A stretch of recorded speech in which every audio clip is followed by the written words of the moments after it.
오늘 이 새벽에 하나님께서 저희에게 주신 말씀은 고린도전서 9장 11절부터 18절까지의 말씀입니다.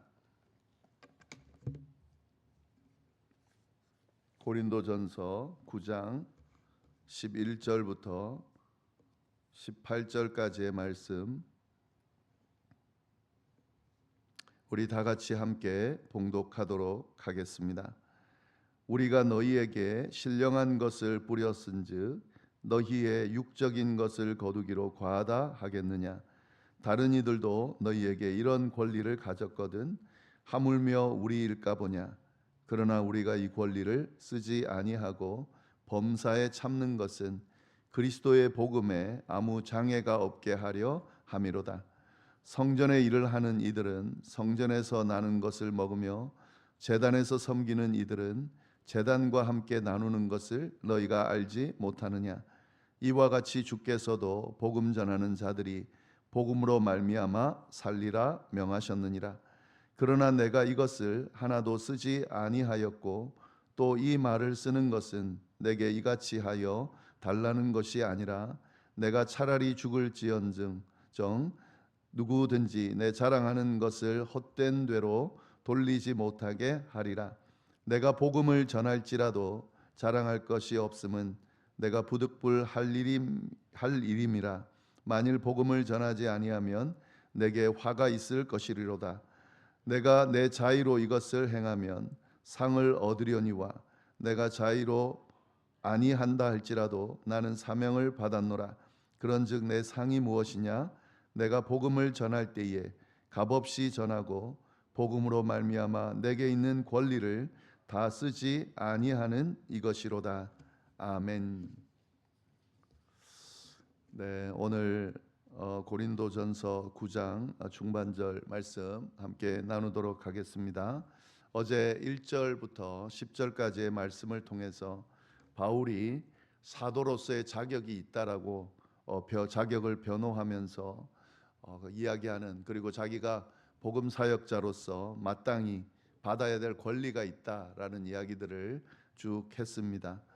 이 고린도 교회 안에 바울의 사도권을 의심하는 사람들이 있었고 또 그 이야기에 현혹되는 사람들이 있었는데, 그에 대해서 나는 사도가 맞다, 사도로서의 어떤 그 권리가 있다라는 이야기들을 하면서 자신의 사도권에 대해서 변호하는 이야기를 쭉 하는 내용을 함께 살펴봤습니다. 오늘 이야기는 어제 내용과 이어지는데요. 사도로서 자신에게 권리가 있음에도 불구하고 그 권리를 주장하지 않는다라는 이야기와 그 권리를 주장하지 않는 이유에 대해서 분명하게 이야기해 주고 있습니다. 11절 12절 말씀 보시면은 이렇게 되어 있습니다. 우리가 너희에게 신령한 것을 뿌렸은즉 너희의 육적인 것을 거두기로 과하다 하겠느냐? 다른 이들도 너희에게 이런 권리를 가졌거든 하물며 우리일까 보냐? 그러나 우리가 이 권리를 쓰지 아니하고 범사에 참는 것은 그리스도의 복음에 아무 장애가 없게 하려 함이로다. 여기 보시면 신령한 것을 뿌렸으면 육신의 것을 거두는 것은 당연하다라고 하는 거죠. 지금 이 어제 이야기에 이어서 이야기를 하고 있습니다. 지금 신령한 것을 뿌렸다라고 하는 게 복음을 전하는 것을 말하는 거죠. 복음을 전하는 사람이 물질적인 지원을 받는 것, 그것은 과한 요구가 아니라 정당한 권리다. 이 바울이 분명히 하고 있습니다. 지금 자신이 자신의 권리를 행사하고 있지 않다고 해서 이렇게 사역자가 또 사도가 복음을 전하는 자들이 그 전하는 것으로 인해서 어떤 권리를 주장하고 또 이렇게 그에 대한 권리를 받는 것에 대해서 잘못됐다고 말하는 것은 아닙니다. 이 부분을 잘 알아야 됩니다. 바울은 이 부분을 분명하게 이야기하고 있습니다. 그러면서 뭐라 그러냐면 다른 이들도 이런 권리를 가졌거든. 여기서 다른 이들이라 함은 바울이 아닌 다른 복음을 전하는 자들을 말하는 겁니다. 그런 복음을 전하는 자들이 이런 권리를 가졌고 이런 권리를 주장하고 있는데 하물며 우리일까 보냐라고 이야기하는 겁니다. 이건 뭐냐면 바울이 이 복음을 전하는 일을 위해서 많은 수고를 하고 있는데 자신보다 적게 수고하는 이들도 이 권리를 가지고 행사를 하는데, 그것보다 더 많은 일을 하는, 복음을 전하기 위해서 더 많은 수고를 하는 우리들, 그러니까 바울과 함께하는 동역자들을 말하는 거죠. 이 권리를 행사하는 것은, 또 주장하는 것은, 사용하는 것은 너무 당연한 거다라고 이야기를 하는 겁니다. 그러니까 사도로서의, 복음 전하는 자로서의 권리를 행사하는 것은 당연하고 할 수 있다라는 것을 이야기를 하는 거죠. 그러나 마지막에는 12절 마지막에는 어떻게 결론을 냅니까? 그러나 우리가 이 권리를 쓰지 않는다. 권리가 있는데 안 쓴다는 거죠. 권리가 없어서 안 쓰는 게 아니라 권리가 있는데 쓰지 않는 거다. 이 바울의 사도권을 의심하면서 이야기하는 사람들의 이야기는 뭐냐면, 예수님을 따르던 제자들, 그 사도들의 모습을 보면 이런 권리를 가지고 그렇게 복음을 전하면서 또 교회 공동체의 도움을 받으면서 그렇게 사역을 감당하는데, 그런데 바울은 전혀 그렇지가 않은 거예요. 그래서 그들과 비교했을 때에 다르다라는 걸 가지고 시비를 거는 건데, 이 다른 이유에 대해서 분명하게 이야기하고 있는 겁니다. 그들과 똑같이 권리가 있지만 스스로 그 권리를 행사하지 않는 거다라고 이야기를 하는 거죠. 그럼 왜 그런가? 왜 그런가 하면 그리스도의 복음에 아무 장애가 없게 하려 함이로다. 그리스도의 복음을 전하는 데 있어서 혹시라도 이 권리를 행사하는 것이 방해가 될까 하여서 나는, 또 나와 함께하는 동역자들은 이 권리를 주장하지 않는다라고 지금 분명하게 이야기하고 있습니다. 그 뒤에 이제 더 자세한 내용이 나옵니다. 13절 14절 보시면은 다시 그 권리에 대해서 이야기를 합니다. 성전의 일을 하는 이들은 성전에서 나는 것을 먹으며 제단에서 섬기는 이들은 제단과 함께 나누는 것을 너희가 알지 못하느냐. 이와 같이 주께서도 복음 전하는 자들이 복음으로 말미암아 살리라 명하셨느니라. 이 복음 전하는 자들이 받는 권리가 당연하다는 걸 다시 한번 또 이야기를 합니다. 그 근거를 제시하는데 구약의 제사장 제도에서 그 근거를 제시합니다. 성전에서 하나님을 섬기는 제사장들은 성전에서 나오는 것으로 생계를 유지했습니다. 이건 하나님이 직접 세운 규칙이죠. 하나님께서 직접 이렇게 명령을 하셨습니다. 이 율법을 정해 주셨습니다. 그러니까 이 제사장이 성전에서 일하면서 성전에서 나는 것을 먹는 것은 당연하다라고 이야기를 하는 거죠. 제단을 섬기는 이들이 제단과 함께 나누는 것은 당연하다. 그러니까 지금 복음 전하는 자들이 복음을 전하면서 이렇게 권리를 행사하고 거기서 이렇게 생계를 유지할 수 있도록 그렇게 협력하는 거, 도움받는 거 하는 것은 당연하다라는 이야기를, 근거를 가지고 이야기를 합니다. 그러면서 14절에 보면 결정적인 이야기를 하죠. 이것은 주께서도 명하셨느니라. 여기서 주는 예수님이죠. 예수님께서 직접 명하셨다 하는 거죠. 복음 전하는 자가 이 복음을 전하면서 생계를 유지하게 되는 것, 이것은 주님이 직접 명하신 거다라고 지금 이야기를 하는 겁니다. 이게 이제 어디에 나오는 말씀이냐면 누가복음 10장 7절에 예수님이 하신 말씀에 나옵니다. 뭐라고 나오냐면 이렇게 나옵니다. 그 집에 유하며 주는 것을 먹고 마시라. 일꾼이 그 삭을 받는 것이 마땅하니라. 네. 그러니까 이제 예수님께서 제자들을 복음 전하라고 이렇게 파송하면서 하신 명령 중에 하나인 거예요. 복음을 전하다가 그 집에 유하게 됐을 때에 어떤 집에서 주는 것이 있으면 그것을 먹고 마시라는 거죠. 그건 정당하다는 거죠. 일꾼으로서 그 삭을 받는 것이 마땅하다라고 이야기를 하는 겁니다. 그러니까 지금 이 복음 전하는 자가 복음을 전함으로써 그 복음 전하는 것으로 인한 그런 권리를 얻는 것은 당연하다라는 것을 계속해서 설명하면서 강조하고 있는 거죠. 그런데 15절 말씀 보시면 그러나 내가 이것을 하나도 쓰지 아니하였다. 이 권리가 있음에도 불구하고 바울은 이것을 쓰지 않았다는 거죠. 또 이 말을 쓰는 것은 내게 이같이 하여 달라는 것이 아니라 내가 차라리 죽을지언정 누구든지 내 자랑하는 것을 헛된 대로 돌리지 못하게 하리라.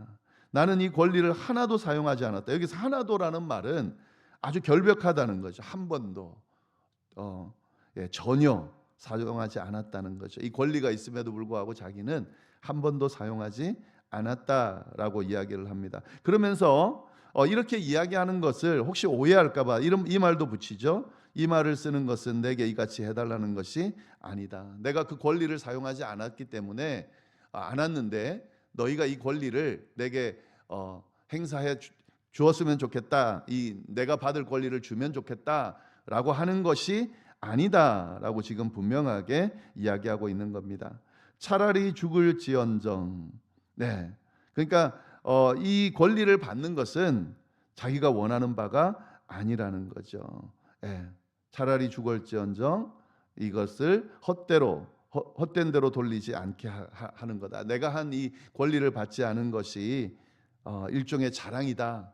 내가 정말 이것은 복음을 전하면서 그 권리를 행사하지 않고 순수하게 온전히 복음을 값없이 전하는 이것이 내가 자랑하려고 하는 거다. 이 자랑할 것을 만약에 뺏으려고 한다면 그거는 용납할 수 없다라고 쭉 이야기를 하고 있습니다. 그러니까 이 권리가 있음에도 불구하고 그 권리를 행사하지 않고 복음을 전한 이유가 뭡니까? 순수하게 아무런 대가 없이 복음을 전하고자 하는 그런 바울의 어떤 순전한 마음이, 순결한 마음이 여기에 담겨져 있는 거죠. 16절 말씀, 내가 복음을 전할지라도 자랑할 것이 없음은 내가 부득불할 일임이라. 만일 복음을 전하지 아니하면 내게 화가 있을 것이로다. 그러면 바울은 왜 이렇게까지 했을까? 그렇죠? 복음을 전하면서 당연히 받을 권리, 그건 성경도 인정하는, 하나님도 인정하고 예수님도 인정하는 권리인데 그 권리를 왜 받지 않고 이렇게 복음을 순수하게 전하기 위해서 이렇게 그 권리를 행사하지 않았을까? 그게 뭐냐면 복음을 전할지라도 자랑할 것이 없기 때문에 그렇다는 거죠. 복음을 전하는 것이 당연하다는 겁니다. 복음을 전하지 않으면 화가 있을 것이다 라고 하는 겁니다. 물론 이 복음 전하는 사람은 다 똑같은 마음이어야겠죠. 그런데 이 사도 바울의 그 회심하는 과정을 우리가 생각해 보면 이해가 될 수가 있습니다. 왜냐하면 바울은 어떤 사람이었냐면 예수님을 믿는 사람들을 잡아서 이렇게 죽이려고 앞장섰던 사람이죠. 그러다가 예수님을 만난 겁니다. 그러니까 사실 어떤 면에서는 예수님과 원수였던 사람이죠. 예수님에 대한 이 복음을 전하는 자들에 대해서 적이었죠. 그런 자가 지금 예수님을 믿고 회심하게 된 겁니다. 사람들이 바울을 의심하는 이유가 여기에 있습니다.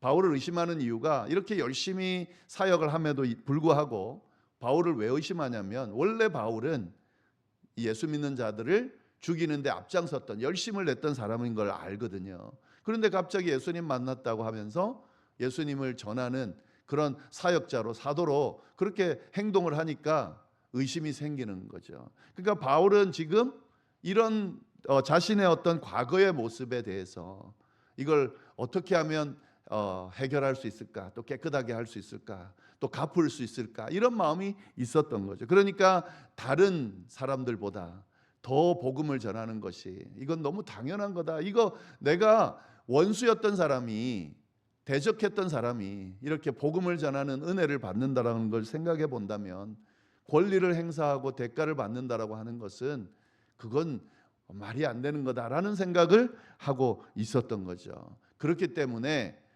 당연히 받을 수 있는 권리고 그것이 이상한 것이 틀린 것이 아님에도 불구하고 이렇게 복음의 어떤 순수함을 해칠까 봐 그 권리를 행사하지 않는다라고 그렇게 고백하고 있는 겁니다.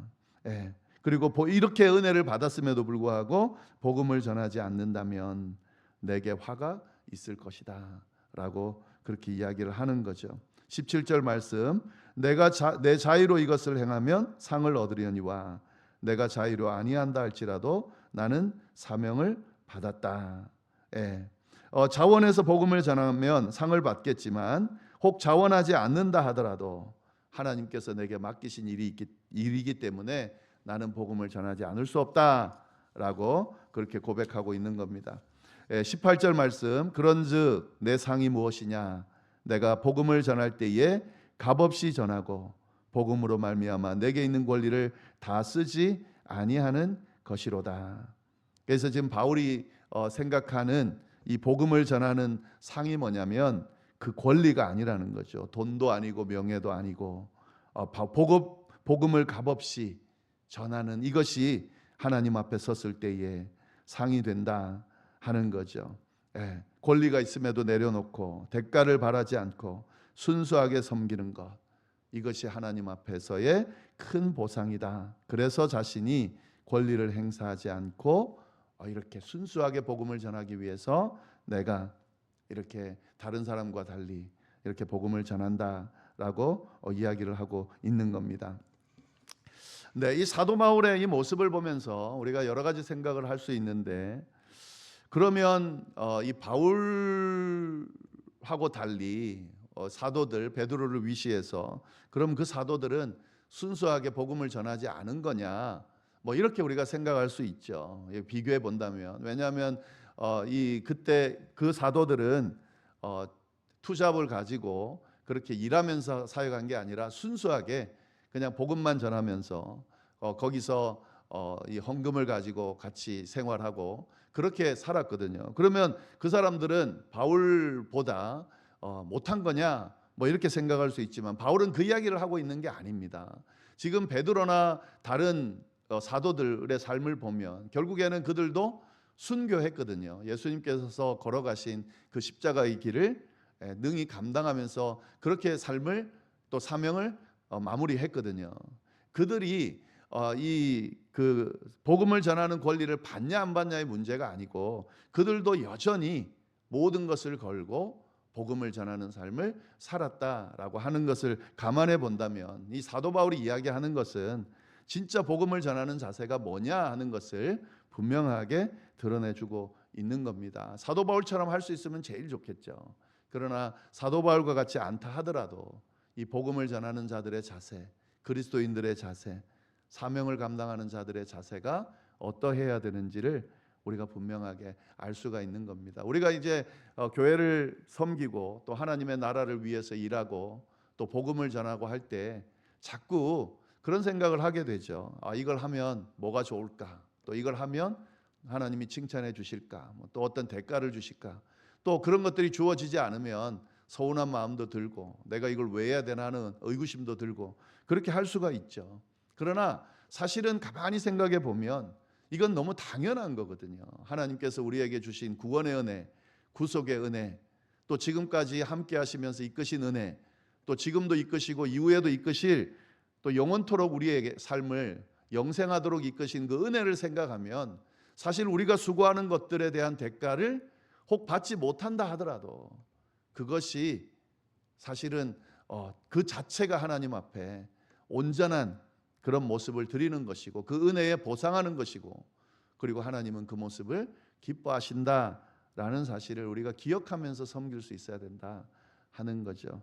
오늘 이 말씀을 좀 잘 한번 들여다보시기를 바랍니다. 그리고 내 지금 삶에 또 내 신앙생활하는 이 여정 가운데 또 하나님의 일을 감당하며 섬기는 가운데 내 삶의 자세가 어떤지 좀 잘 생각하면서 어떤 보상을 바란다기보다는 이 자체가 보상이다. 이 모든 섬김이 하나님 앞에 기쁨이 된다면 그것으로 우리의 모든 헌신이 아름다운 열매를 맺는 것이다 라고 생각하면서 기쁨으로 일들을 감당하는 저희가 될 수 있기를 간절히 바랍니다. 기도하겠습니다. 하나님 아버지 감사합니다. 귀한 말씀을 주셔서 감사합니다. 이 말씀을 통해서 우리가 어떻게 하나님을 섬기고 하나님께서 맡기신 일들을 사명들을 감당해야 하는지 분명하게 알려주셔서 감사를 드립니다. 우리가 수고하는 이 헌신에 대한 대가가 분명히 주어져야 하고 또 그것을 받는 것이 당연하지만 혹 때로는 그렇지 않을 때가 있습니다. 그러나 그 모든 것들이 그 권리가 주어지지 않는다 하더라도 주님께서는 다 아시고 그것을 기뻐하신다는 사실을 또 이것은 은혜 받은 우리가 당연히 해야 될 그런 모습이라는 것을 기억하면서 기쁨으로 감당할 수 있도록 주여 인도하여 주옵소서. 그리고 주님께서 이 모든 과정들을 기억하시며 기뻐하시며 그에 대한 상을 분명히 주실 것이라는 것을 믿고 은혜 안에서 기쁨으로 감당하는 저희가 될 수 있도록 주여 역사하여 주옵소서.